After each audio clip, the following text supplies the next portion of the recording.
సరే నేను గంభీరంగా మౌనంగా చూస్తున్నా. నేను కొడితే వట్టి కొట్టు నాకు అలవాట్లేదు కదా. చూద్దాము.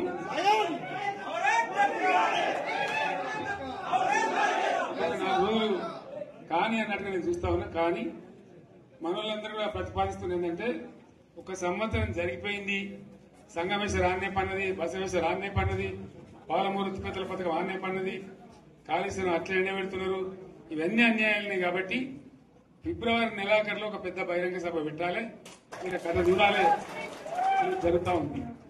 కాబట్టి మీరు కూడా పెద్ద ఎత్తున దయచేసి ఆ సభకు కదిలి రావాలి, చాలా దూరమే ఉండదు. ఆ రకంగా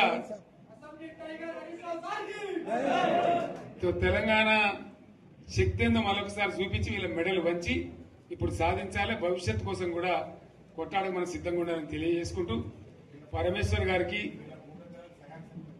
అంతటి లోకమంత్రం ఇది. కోటి రూపాయల భూమి ఇప్పుడు 50 లక్షల కట్టుకోలేదు.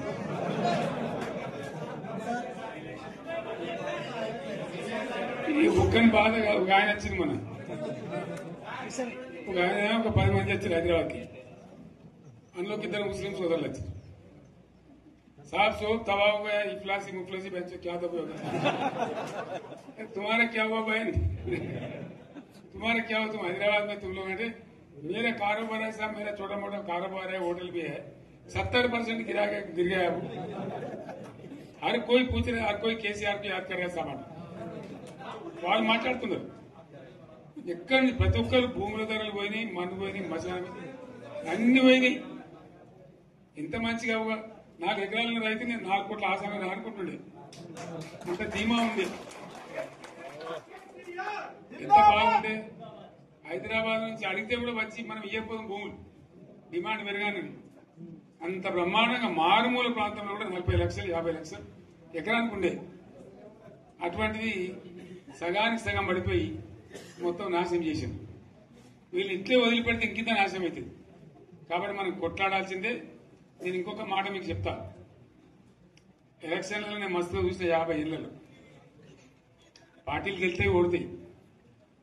ఇంత మాయలు ఏడాది లోపలనే కాంగ్రెస్ పార్టీ దొరికితే కొడతాం రాని అంత గొప్పగా.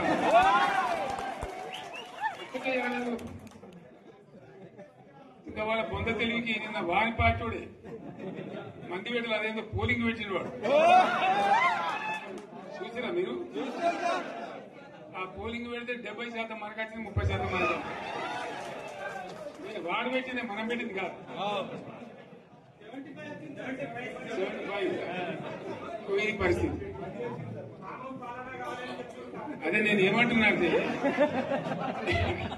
ఫామ్ హౌస్ అంటే ఏముంటది, వారి ఉంటది, మక్కు ఉంటది, అల్లం ఉంటది.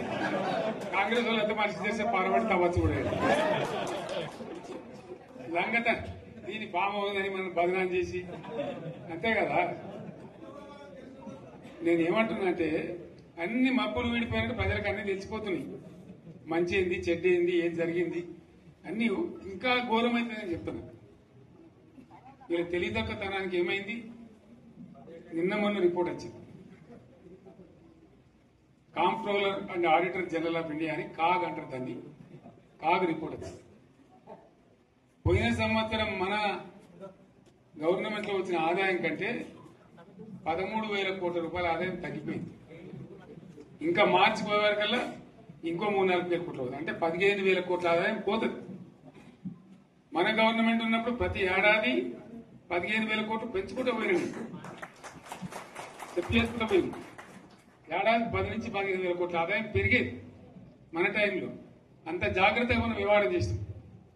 ఇలా ఉల్టా 15,000 కోట్లు పడిపోయింది. ఇంకా వాడేమిస్తాడుగా, ఇంకో ఇస్తారా?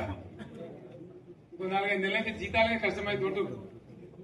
అందరు పెండింగ్ పెట్టి రిటైర్ అయిన దొరుకుతారు పైసలు, మీరు దొరుకుతారు కదా పేపర్లలో. సో ఆ విధంగా రాష్ట్ర ఆర్థిక పరిస్థితిని కూడా దివాలా తీయించారు. ఇవాళనేం కాదు, 100కు 100% ఇప్పటికే ప్రజల నిర్ణయానికి వచ్చిండ్రు. డెఫినెట్ గా రాబోయే గవర్నమెంట్ మనదే అని అనుమానం కూడా అవసరం లేదు.